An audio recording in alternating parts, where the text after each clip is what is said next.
So we got our sim set up. Now let's set up the caching.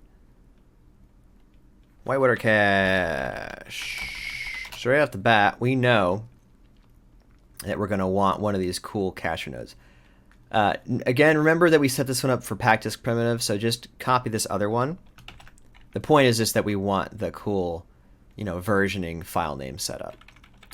So copy that, bring it in here, just dump it here for a second. Whitewater sim, like so. Now, so dop import fields, our usual favorite friend.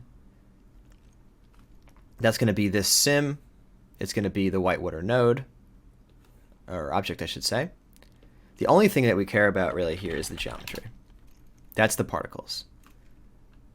So let's just let's go ahead like a frame or so just to get something. So there they are, particles, as promised. Stop. Okay. So we can basically just pipe that right into this.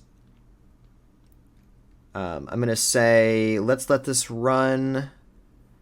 We want to cache this now, and we'll turn it into a volume afterwards. The volumes can be quite big, so we don't want to save those to disk. They'll be smaller to just save the particles here to disk.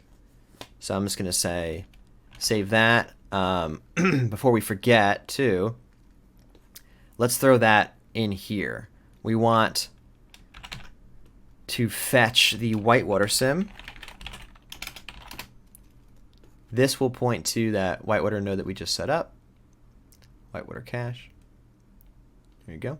Now notice that I put it to the side here. This Whitewater, actually it should go here. Notice that I put it to the side here.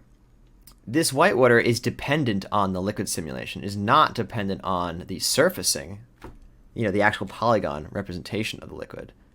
So if you have only one computer, it can only run these one at a time anyway. So this doesn't really matter that much, maybe.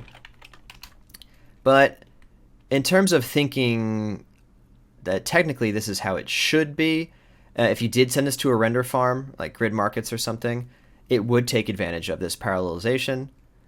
So that's a reason enough to do it. And in general, we're still saying do these two nodes, then do this one because it's to the left.